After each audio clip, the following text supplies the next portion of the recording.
Hi, I'm Chris Parisi, and I'm Managing Director with Karl Marx Securities, and joined today with Heather Morris Kyer, who is CEO of Hawkins Point Partners.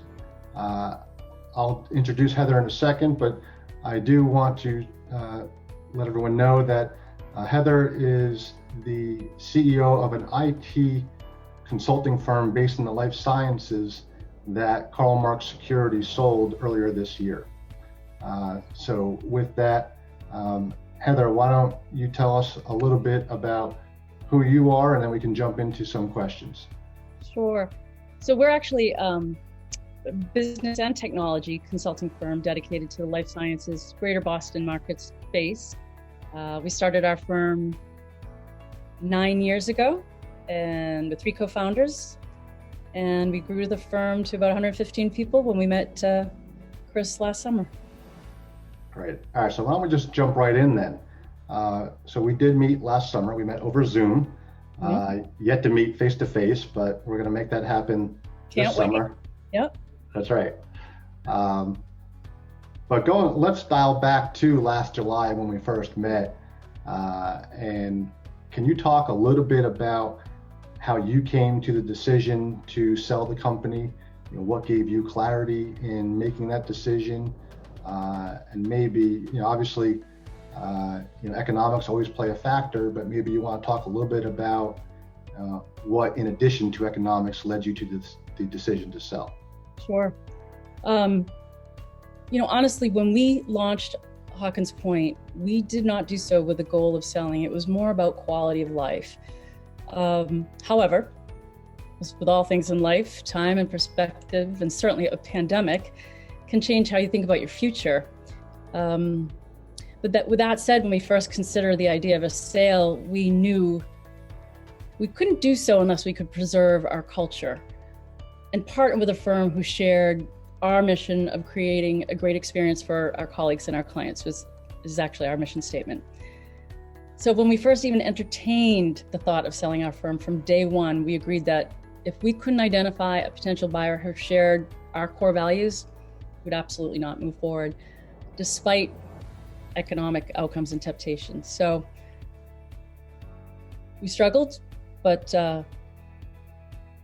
speaking with you gave us great clarity. So you touched a little bit on preserving that culture. When we first started the process, we talked about doing a broad process, finding that right partner. And I do believe the very first thing that you said to us and to me specifically was that this deal would not go forward unless we did find the right partner who could preserve the culture, could give the opportunity to your future or your current employees. So we did run that broad process. We found a good partner in Barista. So maybe talk a little bit about why culture was so important and how you feel that was preserved. Yeah, I think it was, given our respective experiences in corporate America, Steve and I were older in our careers to be entrepreneurs. So we had a lot of experience, and we knew as we went through due diligence prior to launching the firm, the underlying theme was we wanted to build a company with intent where our colleagues could do great work, make a living, and have some fun. And as I said, we didn't set out to sell it. This has been our purpose.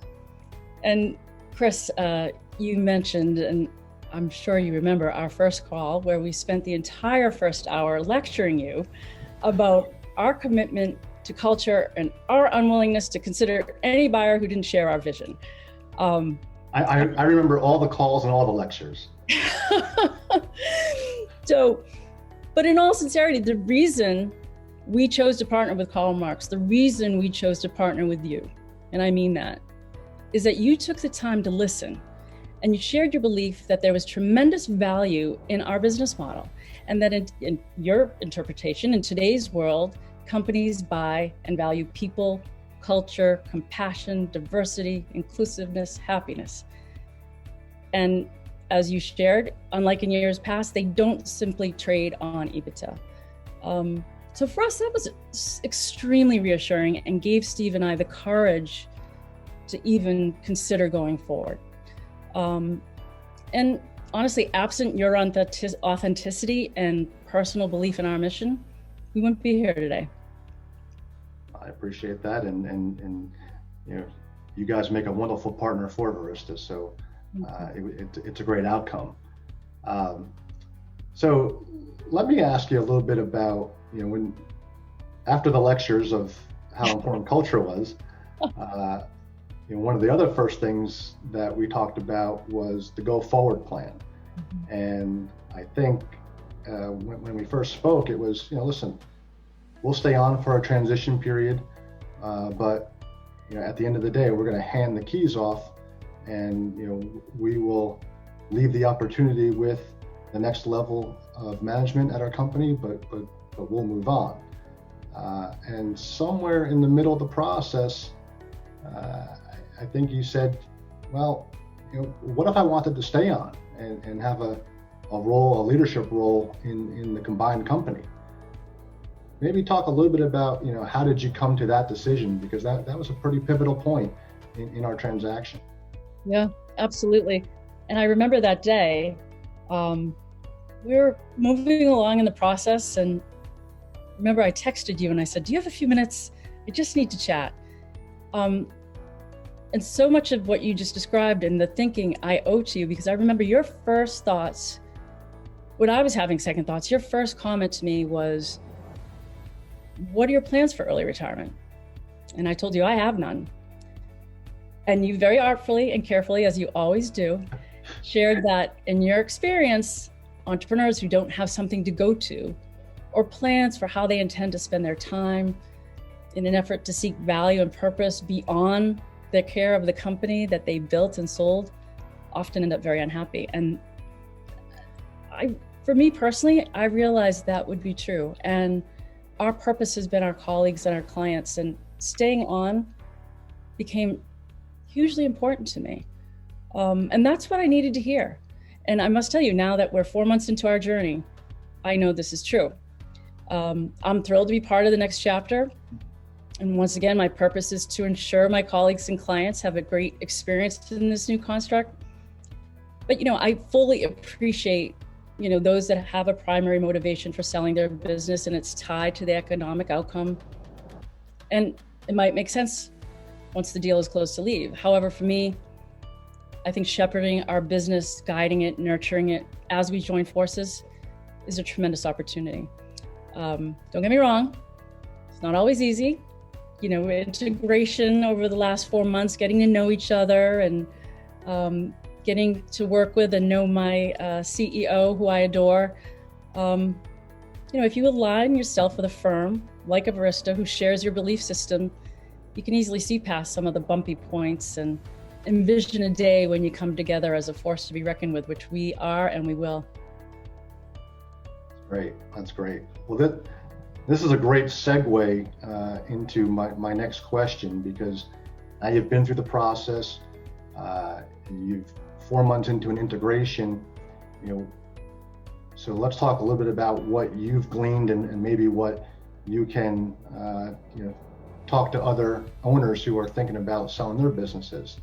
And maybe I'll ask you to start with, you know, throughout a process, a sale process, that there are always forks in the road. And you know, how did you cope with those? And yeah, what advice would you give other owners who are going through that process? This is a great question, and one that I am happy to respond to and encourage anyone to reach out to me.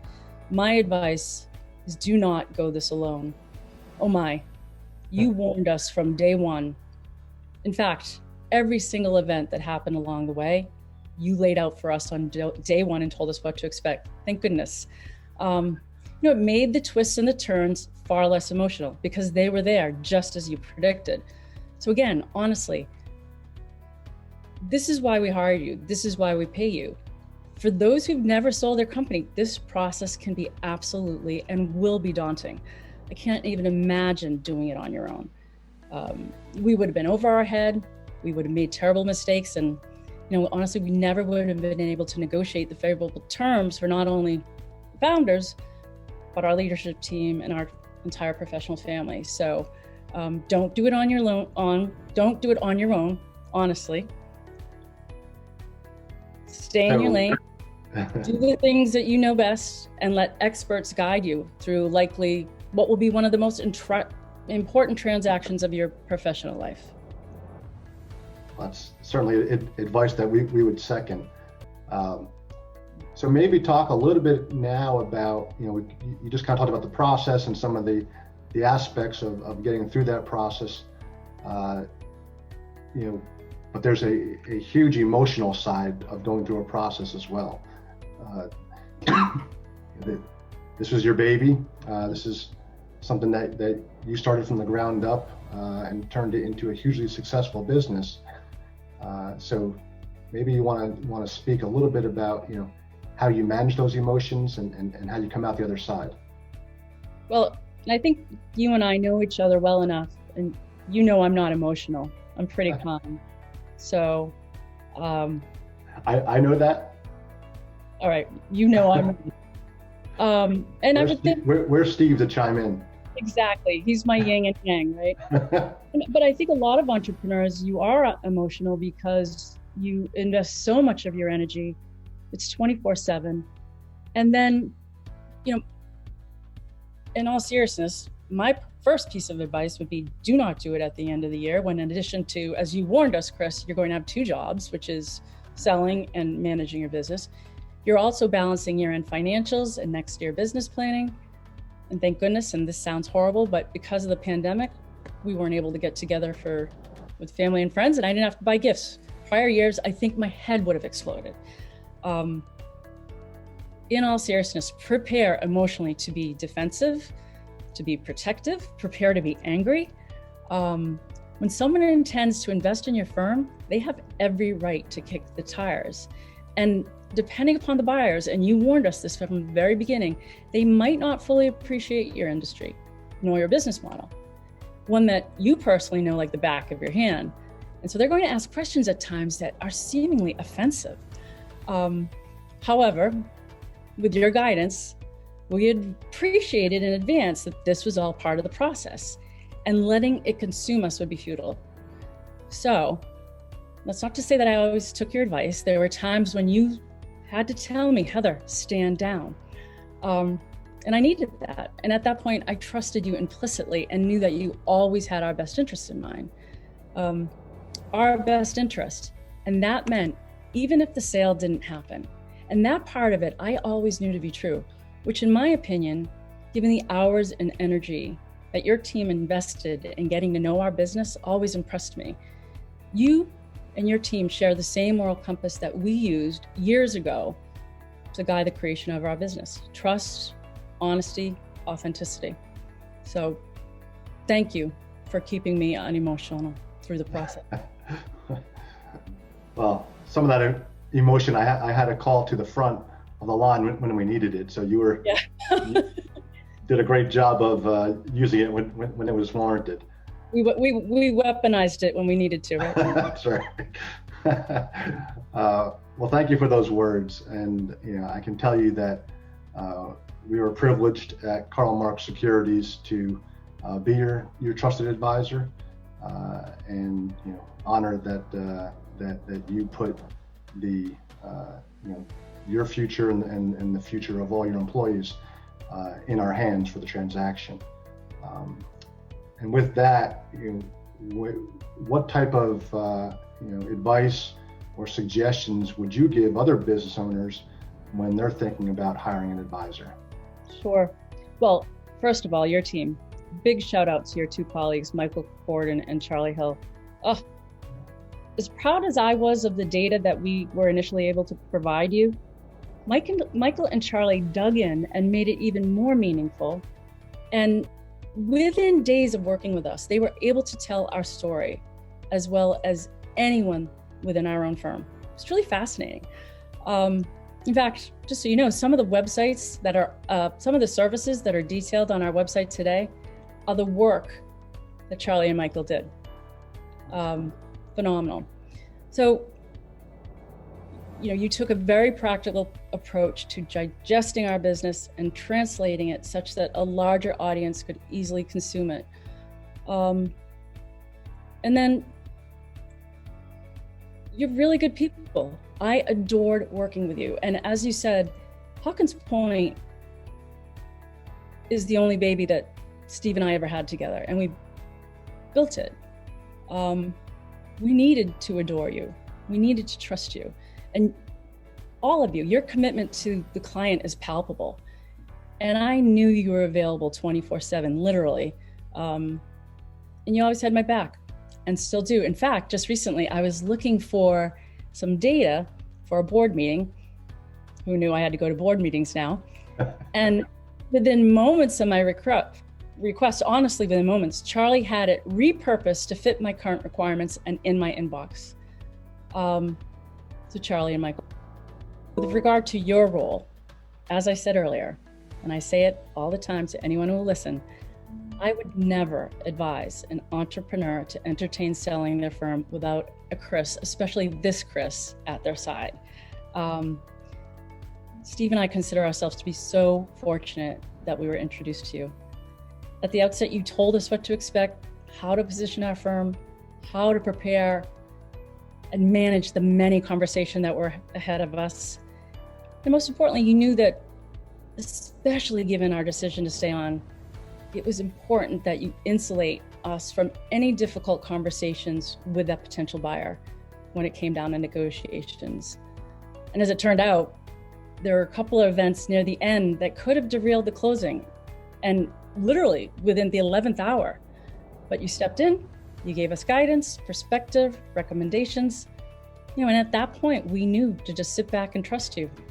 And absent your role in the process, we never would have arrived at such a successful outcome. So to you, Chris Parisi, Karl Marx, we're extremely grateful. We really are. Thank you for helping us take care of our baby and bring it to kindergarten and continue on its journey.